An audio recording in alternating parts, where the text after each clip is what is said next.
இதற்கு தூய்மை பணியாளர் சொல்லியிருக்காங்க சார், நீங்கள் இப்படி சோறு போடுறதுக்கு காசை கொடுத்தீங்கன்னா நாங்களாம் சாப்பிட்டுக்குருவோம். முன்னால வேலை பார்த்துக்கு இருந்தப்ப ஏதாவது ஹோட்டல் போனால் அவங்களே பார்த்து வேலை பார்க்குறாங்கன்றதுக்காண்டி சோறு கொடுப்பாங்க. இதுக்கு எங்களுக்கு எதுக்கு சோறு, காசை கொடுங்கன்னு வந்துச்சாப்போ போய் ஹோட்டலில் சுத்தம் பண்ணுறாங்க, ஒரு உணவு கொடுக்க மாட்டாங்களா அவங்க? ஹோட்டல் உரிமையாளர்கள் சந்தோஷமாக கொடுப்பாங்க, வேணுன்றதை சாப்பிட்டு போங்கன்னு சொல்லுவாங்க, கௌரவமாக நடத்துவாங்க. நீங்கள் சோறு போடுறேன்னு ஸ்கீமை போட்டுட்டு இப்படி வெயிட் பண்ண வைக்கிறீங்க. இது பதில் அது குமரகுருபர் சொல்கிறது? இந்த காசு கொடுங்கன்னு சொன்னாங்கல்ல, இதுக்கு என்ன தெரியுமா சார் குமரகுருபன் அவர்கள் பதில் சொன்னார்?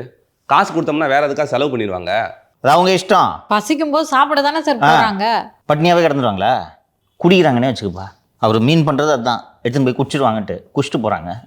உனக்குன்னா வந்துச்சு காசு கொடுக்கறதோடு நிறுத்து. நீ அவ்வளோ அக்கறை உள்ளவர்களா நீங்கள் தானே விற்கிறீங்க? காசு கொடுக்காம ஊட்டச்சத்துள்ள சாப்பாடு கொடுக்குறாங்களா? எந்த இடர்பாடுகளும் இல்லாமல் நீங்கள் சரி செய்யறதுக்கு தான் நீங்கள் அதிகாரிகளாக இருக்கீங்க, புரியுதா? ட்ரையல் ரன் பாருங்கள். அந்த கிச்சன்லேருந்து ஒரு டெண்டர் கூட எடுத்த கம்பெனி கரெக்டாக நேரத்துக்கு கொண்டு வந்து கொடுக்குறாங்கன்னு ஒரு ட்ரையல் ரன் பாருங்கள். ஸ்கீமை தொடங்குறதுக்கு முன்னாடி மற்ற விஷயங்களுக்கெல்லாம் சோதனை ஓட்டம் நடத்துறீங்கல்ல, உணவு போடுற விஷயமாச்சு கூடுதல் கவனம் செலுத்தணுமா வேணாமா? இவ்வளவு இழிவாக நடத்துறீங்க இந்த துப்புரவு பணியாளர்கள்னு. துணை முதல்வர் கலந்துக்கிற நிகழ்ச்சிக்கு இப்படி தாமதமாக போடுவீங்களா உணவு? நான் கேட்குறேன். இல்லை ஃபஸ்ட்டு துவங்கி வச்சார்ல, அன்றைக்கி அப்படி தாமதம் போட்டிங்களா? அலட்சியம் அவங்களுக்குலாம் பெருக்கிறவன் தானே. எதுக்கு இந்த ஸ்கீமை கொண்டு வரீங்க நான் கேட்குறேன். அப்படின்னா விளம்பரம் உங்களுக்கு எவ்வளவு அலட்சியம் பாருங்க. அதிகாரிகளுக்கு தவறு நடந்துருச்சுங்க, சரி பண்ணிட்டு இருக்காங்க, முடிஞ்சிச்சா? ஸ்கீம் ஆரம்பிக்கும் போது சில இது மாதிரி இதெல்லாம் வரத்தான் செய்யணும். இது என்னையா பதில் இது?